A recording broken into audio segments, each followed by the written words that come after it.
사랑의 하나님, 우리 아버지, 어김없이 말씀 앞에 인도해 주신 것 감사합니다. 이 시간을 징검다리처럼 밟고 하늘 향해서 걷고 있음을, 그렇게 인도함을 받고 있음을 믿습니다. 말씀 없이 하루를 산다는 것은 이제는 상상하기가 어렵습니다.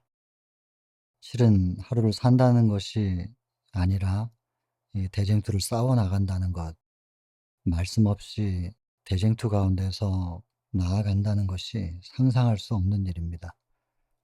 우리에게 무기를 주시고 또 방패를 주셔서 감사합니다. 이 시간을 지켜주실 것을 믿고 또 함께 해주실 것을 믿습니다. 오직 성령으로 임하여 주셔서 사람의 생각이나 말이 아닌 하나님의 증거를 보게 해주시기를 바랍니다. 감사드리며 예수님 귀하신 성으로 간절히 기도드립니다. 자, 우리가 시편 51편 이후에 하나님께 회개의 기도를 드린 후 하나님께서 우리에게 답하시는 새 성경절을 외웠습니다. 이제 그중에 첫 번째가 이사야서 1장 18절이고, 회개의 기도를 들으신 하나님의 대답 첫 번째, 이사야 1장 18절, 여호와께서 말씀하시되 오라 우리가 서로 변론하자. 너희 죄가 주홍 같을지라도 눈과 같이 희어질 것이요 진홍같이 붉을지라도 양털같이 되리라. 초청하시는 것이고, 이야기해 보자. 아무리 짙은 죄라 할지라도 내가 깨끗하게 해줄 수 있어. 복음이죠? 정말 복음이죠. 우리 보고 씻으라고 하지 않으셨다는 거. 그 다음에 에레미야 13장 23절, 구스인이 그 피부를, 표범이 그 반점을 변할 수 있느뇨. 할 수 있다면 악에 익숙한 너희도 선을 행할 수 있으리라. 우리 스스로는 우리의 죄의 더러움을 씻을 수 없다는 거죠. 그리고 또 유지할 수도 없다는 것이고요. 왜냐하면 본성 부분, 우리의 본성이 죄로 기울어지는 성향이 너무나 강해서 우리의 의지로는 그것을 극복할 수가 없습니다. 근데 우리가 본성이 완전히 사단에 의해서 점령당했다면 창세기 6장 2절 이하, 하나님의 아들들이 사람의 딸들의 아름다움을 보고 자기 좋은 대로 취하여 들여 가지고 이제 가인의 후손이 셋의 후손들과 섞이게 되는 계기가 되고, 그러다가 결국에는 사람이 육체가 되었다. 그래서 하나님의 영이 함께 하실 수가 없는 상태가 되었다라고 기록이 돼 있잖아요. 본문에 그대로 보면은 하나님의 영께서 뭐 영원히 사람과 함께 하지 않으신다고 이렇게 돼 있는데, 그 영원이라고 하는 거, 그럼 뭐 지금 우리는 뭐예요? 성령이 완전히 걷어진 상태가 아니잖아요. 그러니까 이 영원이라고 하는 것은 사람이 죽으면 그냥 끝이잖아요. 뭐 더 이상 어떻게 다른 회복할 수 있는 그게 없으니까. 그들에게 있어서 다시는 회복할 수 없는 그런 상태가 됐다. 죄악의 잔이 다 찼다. 그런 얘기고, 그다음에 성령께서 성령의 의지로 사람과 함께하지 않겠다고 결정한 게 아니고, 인간이 육체가 되었기 때문에 성령께서 머무실 자리가 없어진 거죠. 우리가 성령을 밀어낸 겁니다. 해석이 한국어 번역에 그렇게 돼 있긴 하지만 성령께서 떠나신 게 아니라는 거. 읽어보면 육체가 되었기 때문에 먼저 원인이 나오잖아요. 성령을 머무시지 못하도록 거부한 것이 인간이 먼저 그렇게 했기 때문에 성령께서 거하실 수가 없는 상태가 됐다는 거.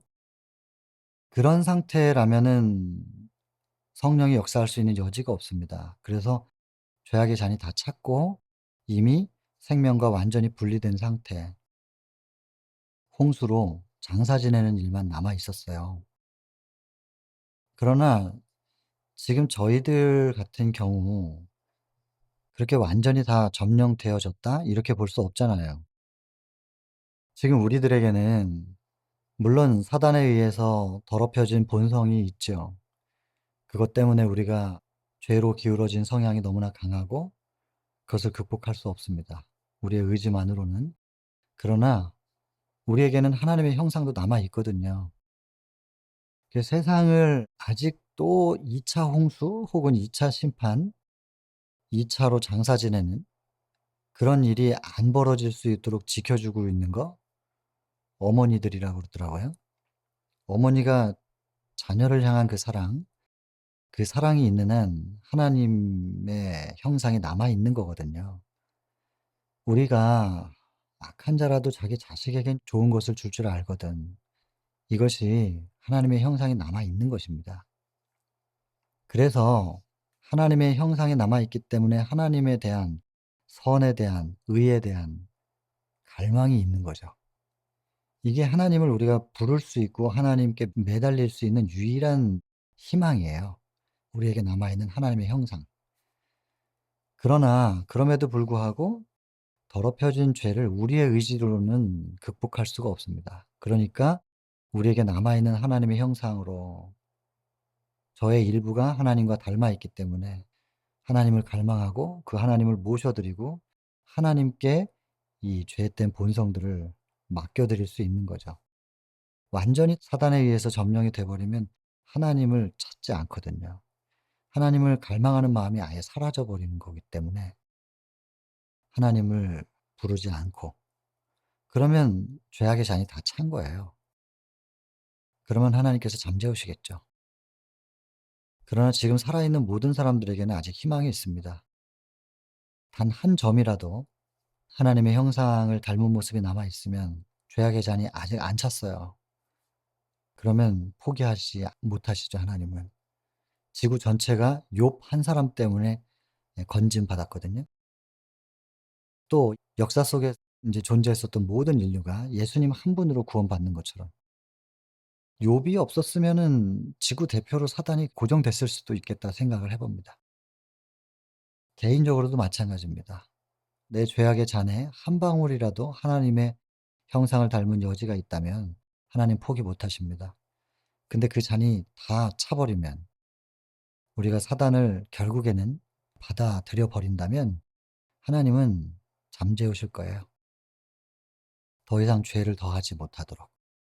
그리고 자신의 백성이라고 사단이 확신이 된다면 하나님께서 이 땅에서의 생명을 멈추셔도 사단은 전혀 반응이 없죠. 왜냐하면 어쨌든 구원받지 못하게 했기 때문에 자기 목적은 이룬 거기 때문에. 사단은 자기 편이라 할지라도 죽든지 말든지 별로 상관 안 합니다. 다니엘서도 보면 그렇잖아요. 자기가 이용했던 사람들인데 왕의 꿈을 해석을 못하니까 해몽을 못하니까 왕이 그냥 다 죽여라 할 때 전혀 막지 않거든요. 근데 다니엘이 막죠 오히려.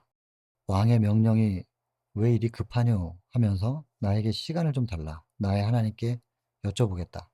그리고 꿈을 해몽하고 사단의 대리자로 쓰임 받았던 사람들까지도 그들의 생명도 다 지켜내거든요. 하나님은 이런 분이죠. 사단은 쓰다가 필요 없으면 버리는 거죠. 그런 사단에게 이용당하지 말아야 될 텐데. 하여튼 여러분, 우리에게 하나님의 형상을 닮은 모습이 있다면 그것이 하나님에 대한 갈망으로 나타날 거예요. 그 하나님의 형상을 닮은 모습이 있기 때문에 이 나의 본성에 하나님을 형상을 닮은 모습 이것과 사단이 뿌려놓은 사단의 본성의 씨들이 자라서 열매 맺은 것들하고 싸우는, 그래서 내 의지로 내 안에서 막 싸우는 그런 게 아니고 우리 안에 하나님을 닮은 형상은 하나님을 갈망하는 것으로 나타날 거예요. 그렇게 할 때 하나님이 우리 안에 들어오시고 그 하나님께서 우리의 본성을 덮어서 제어하시는 거죠. 그래서 우리의 스스로의 힘으로는 마치 흑인이 피부를 하얗게 변하게 할 수 없는 것처럼 불가능하다. 이것을 하나님께서 알고 계신다는 게 또 하나의 복음입니다. 너무나 큰 복음입니다. 이해해 주시는 거거든요. 하나님께서 그렇게 이해해 주시고 계시다는 거. 죄는 하나님이 씻으시겠다고 오라고 하셨고 이야기 좀 해 보자 했고 내가 다 씻어 줄게 약속해 주셨어요. 그리고 본성은 너희들 힘으로는 안 되는 거야. 내가 알고 있고 너희도 이걸 인정해. 이걸 인정해야 자기 의지를 발동시키지 않아요. 오직 믿겠죠. 하나님께 믿음으로 맡기겠죠, 본성을. 이 부분 중요한 부분이죠.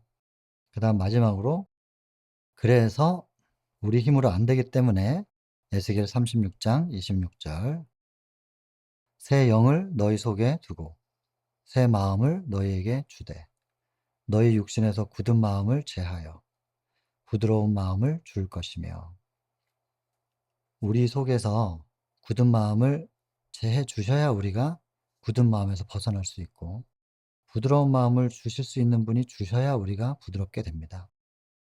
우리 힘으로는 본성을 어떻게 할 수가 없다는 거.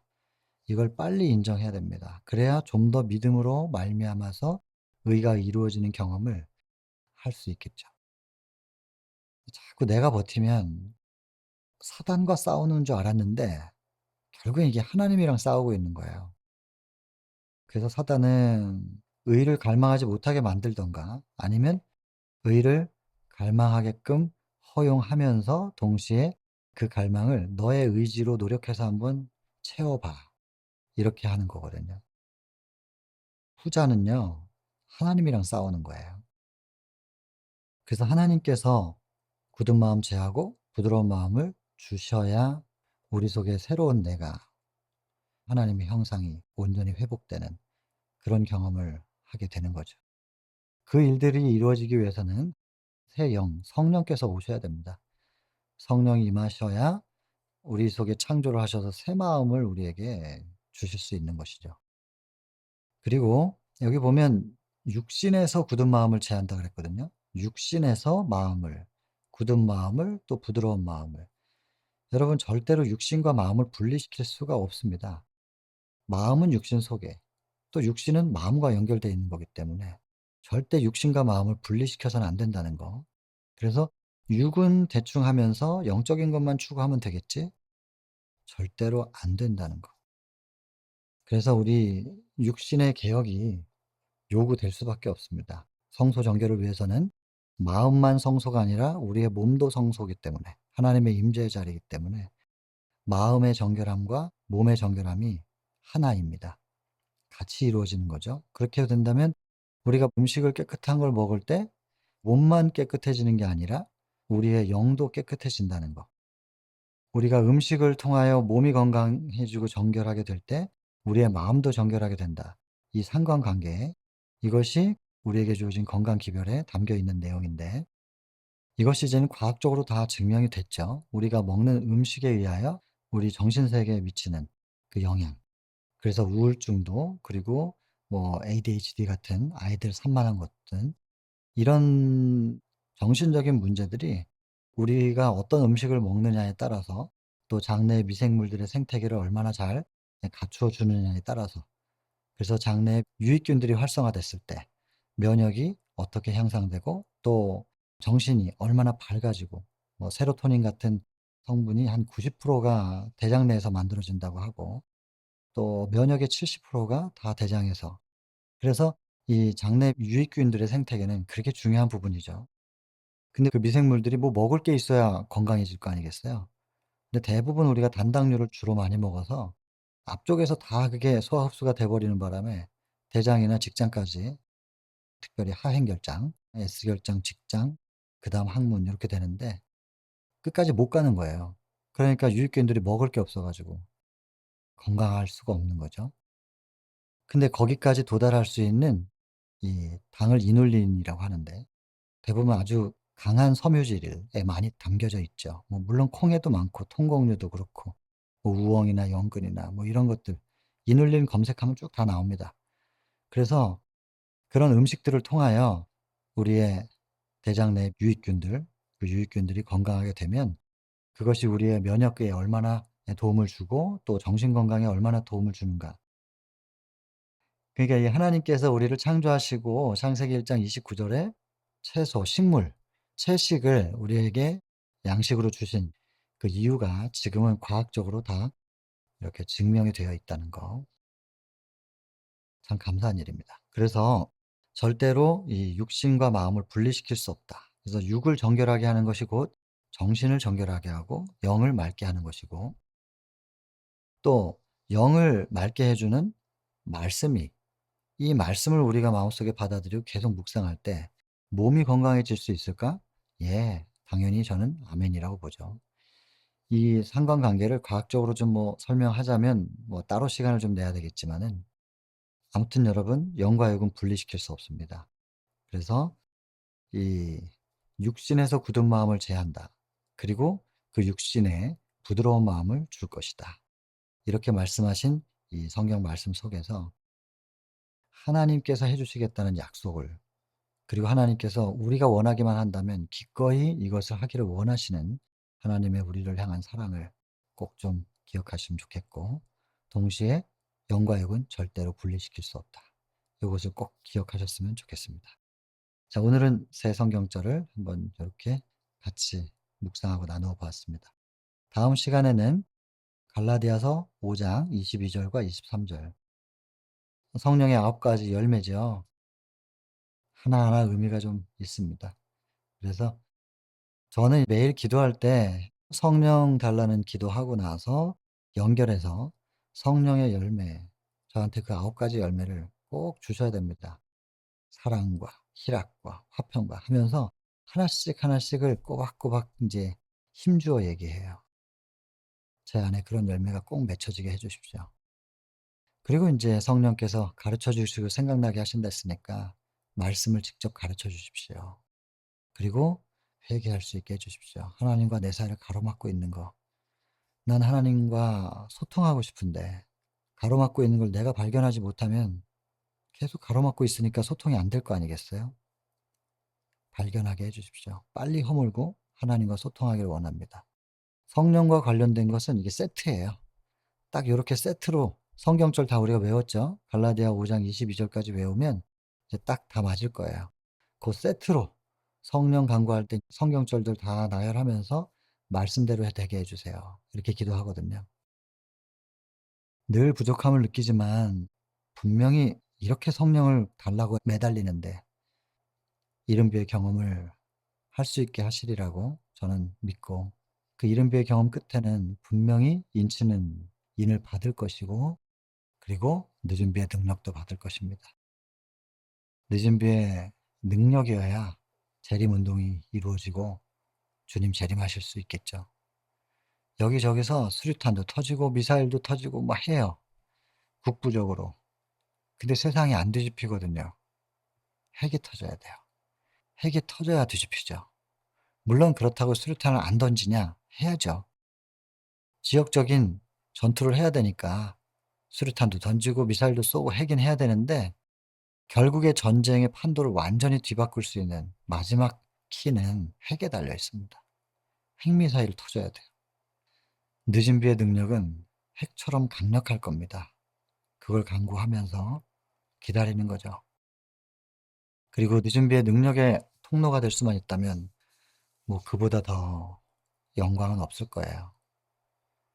그 늦은 비의 능력과 함께 움직이다가 성령께서 주시는 담력으로 순교할 수 있다.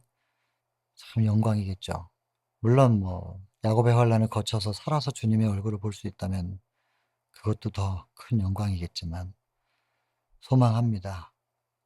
오직 늦은 비를 받을 수 있기를. 제발이지, 제발이지 하나님의 인을 받고 늦은 비를 받아 늦은 비의 능력의 통로로서 정말 마음껏 복음을 한번 외쳐보고 싶은 마음, 그런 특권을 얻을 수 있을까 소망하는 것입니다.